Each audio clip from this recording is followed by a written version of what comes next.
السلام علیکم ناظرین، میں ہوں انیس عارف اور آپ دیکھ رہے ہیں دا انٹرنل ٹروتھ۔ ناظرین، آج پھر سے آپ کے لیے ایک اور قابل ستائش ویڈیو لے کر آئے ہیں۔ آج کی ہماری ویڈیو میں ہم آپ کو بتائیں گے ایک ایسی برطانوی خاتون کے بارے میں جس نے ساری زندگی فحاشی اور بے حیائی میں گزاری تھی، مگر اچانک ایسا کیا ہوا کہ اس نے یہ سب ترک کر کے اسلام قبول کر لیا۔ آخر یہ کون ہے اور آج کل کیسی زندگی گزار رہی ہیں؟ تو یہ سب کچھ آج کی ہماری ویڈیو میں ہم آپ کو بتائیں گے۔ مگر ناظرین، ویڈیو کو آگے بڑھانے سے قبل حسب روایت نئے آنے والے سامعین سے ہماری گزارش ہوتی ہے کہ ویڈیو کو لائک اور چینل کو سبسکرائب کر دیں۔ شکریہ۔ ناظرین، کہتے ہیں کہ گمراہ سے گمراہ تر انسان بھی اگر صراط مستقیم کی طرف لوٹنا چاہے تو اس پر رحمتوں کی بارش شروع ہو جاتی ہے، اور برطانوی خاتون کلیئر برکر اس کی زندہ مثال ہے۔ کلیئر کو ہزاروں لوگ ایک رقاصہ کے طور پر جانتے تھے اور اس کے شب و روز ٹوٹنگم شہر کے کلبوں میں گزرتے تھے۔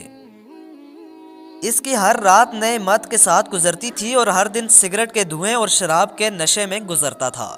وہ کہتی ہیں کہ سیاحت کے ایک کورس کے سلسلے میں ان کا افریقی ملک گیمبیا جانا ہوا، جہاں ایک استاد صارف سے ان کی ملاقات ہوئی اور پھر ان کی زندگی میں ایسا انقلاب آیا کہ جس کا وہ جتنا شکر ادا کریں کم ہے۔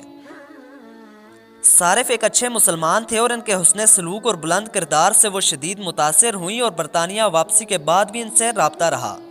صارف کی سچائی، دیانتداری اور نیک سیرت نے انہیں شدید محبت میں مبتلا کر دیا اور انہوں نے اپنے طور پر ہی دین اسلام کا مطالعہ بھی شروع کر دیا۔ ناظرین، تب انہیں احساس ہوا کہ ان کی بھٹکتی روح کو اسی نور کی تلاش تھی۔ انہوں نے اسلام قبول کیا، صارف سے شادی کی اور اپنی ماضی کی زندگی کی کتاب ہمیشہ کے لیے بند کر دی۔ اب ان کا نام جمیلہ ہے اور وہ روزانہ 40 سگریٹ اور شراب پینے اور سور کا گوشت کھانے والی رقاصہ کی بجائے صاف ستھری زندگی گزارنے والی گھریلو خاتون ہے۔ وہ کہتی ہیں کہ اگرچہ ان کے خاندان اور دوستوں نے انہیں چھوڑ دیا ہے، لیکن انہیں قبول اسلام کے بعد جو نعمت ملی ہے وہ اس کے لیے ایسے ہزاروں خاندان اور دوست قربان کر سکتی ہیں۔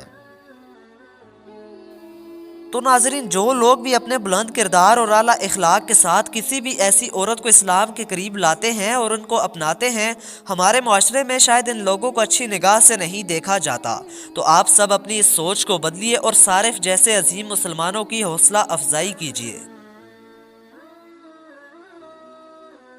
ناظرین، ایک منٹ رکیے، کہیں آپ واپس تو نہیں جا رہے؟ یقین مانیے ویڈیو بنانے میں کافی محنت درکار ہوتی ہے، تو آپ سے صرف اتنی ہی ریکویسٹ ہے کہ ہماری حوصلہ افزائی کے لیے چینل کو ضرور سبسکرائب کر دیں، ویڈیو کو لائک کر دیں اور ساتھ ہی ساتھ بیل والے آئیکن کو ضرور پریس کیجیے گا تاکہ آئندہ آنے والی ویڈیوز بھی آپ کو اسی طرح بآسانی ملتی رہیں۔ شکریہ، خدا حافظ۔